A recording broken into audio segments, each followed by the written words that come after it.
Assalamualaikum warahmatullahi wabarakatuh. Halo semuanya, perkenalkan nama saya Nadia Faisya Fernanda dari kelas 9B nomor absen 20. Di sini saya ingin menceritakan tentang teks cerita inspiratif yang bertemakan tentang menggunakan uang tabungan untuk membantu orang lain yang berjudul Keluarga Adalah Yang Utama. Arhan adalah anak yang aktif. Saking aktifnya, ia selalu mengikuti kegiatan-kegiatan atau organisasi yang ada di sekolahnya. Contohnya seperti organisasi OSIS dan Pramuka. Selain itu, ia juga suka menolong banyak orang, baik orang yang ia kenal maupun orang yang baru ia jumpai. Ia memiliki kulit sawo matang, hidung yang tidak terlalu pesek dan tidak terlalu mancung. Arhan memiliki bakat di bidang akademik.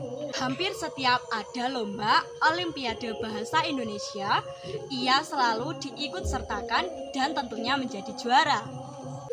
Suatu hari, saat ia pulang dari kegiatan di sekolahnya, ia tak sengaja berjumpa dengan seorang anak kecil yang tengah sibuk mencari sesuatu di dalam tempat sampah.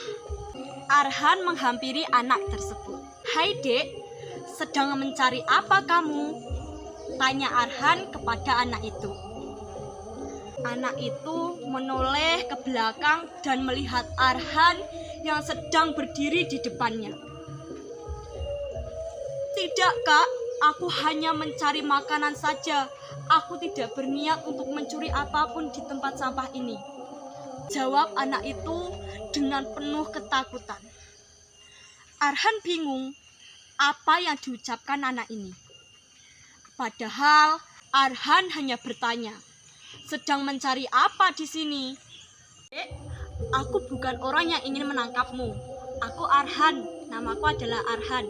Salam kenal ya," ucap Arhan kepada anak itu dengan mengulurkan tangan kanannya untuk bersalaman. Dengan raut wajah yang ragu dan ketakutan itu, ia sebenarnya percaya bahwa Arhan adalah orang yang baik.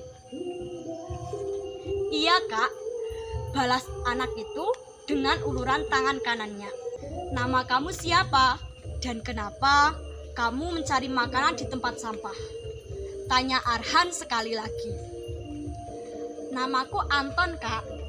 Aku mencari makanan di sini karena dari kemarin siang aku belum makan sama sekali," jawab Anton.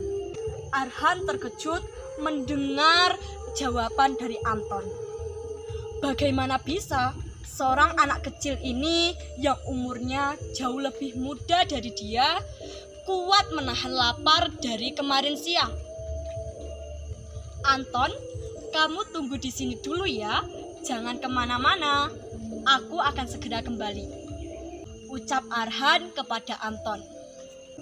Sesampainya di rumah, ia langsung mengambil uang yang ia tabung selama ini di dalam celengan yang sudah ia buka 2 hari terakhir ini untuk membeli barang-barang yang ia inginkan. Arhan kembali ke tempat semula.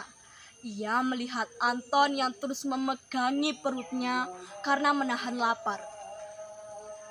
"Ayo, kita beli makan di warung sana. Aku yang traktir," ucap Arhan kepada Anton. "Tidak kak, terima kasih. Aku harus pulang. Aku takut ibu dan adikku mencariku," ucap Anton. "Ah, sudahlah. Kita cari makan saja dulu. Kamu dari kemarin siang belum makan kan Anton? Pasti kamu sangat lapar. Jadi ayo," ucap Arhan sembari menarik tangan Anton. "Aku tidak bisa makan kak jika ibu dan adikku di rumah juga tidak ikut makan denganku," ucap Anton. "Ah, tenang saja. Ini makanan untuk kamu dan ibumu ya. Dan oh iya, satu lagi, ini makanan instan, beras dan minyak untukmu," ucap Arhan sembari memberikan plastik besar berisikan beras, minyak, mie, dan makanan instan lainnya. Anton menangis melihat Arhan begitu baik kepadanya. Belum pernah ia temui orang sebaik Arhan. Biasanya saat Anton mendekat kepada orang lain, ia selalu dituduh sebagai pengemis dan pencuri. Bahkan ia dituduh sebagai orang gila karena memakai pakaian yang sangat amat lusuh. "Hei Anton, mengapa kau menangis?" tanya Arhan kepada Anton. "Kak, terima kasih untuk semuanya.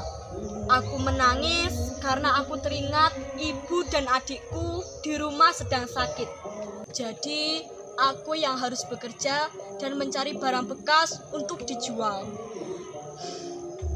Tapi karena aku lapar, aku mencari makanan di tempat sampah agar aku lebih semangat lagi dalam bekerja," ucap Anton kepada Arhan.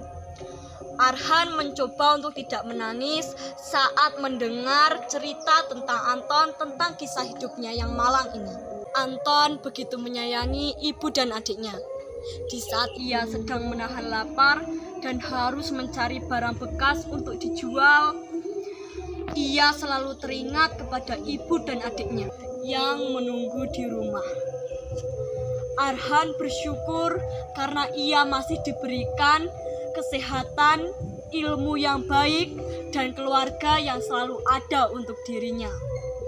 Selama ini, Arhan hanya berpikir bahwa dirinya dibutuhkan oleh keluarganya hanya karena dirinya memiliki bakat di bidang akademik. Namun, itu semua tidak benar.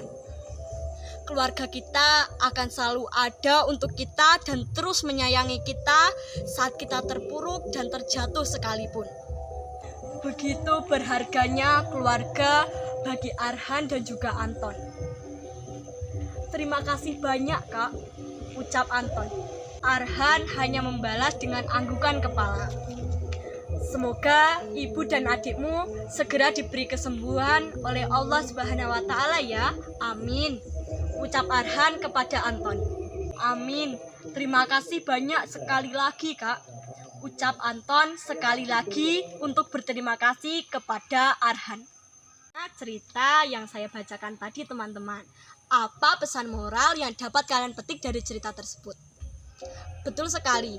Yang dapat kita petik dari cerita yang saya bacakan tadi adalah kita harus bersyukur dengan apa yang kita miliki saat ini. Baik itu kesehatan, ilmu yang baik, dan keluarga yang selalu menemani kita dan selalu ada untuk kita. Nah, sekian cerita dari saya. Terima kasih. Wassalamualaikum warahmatullahi wabarakatuh.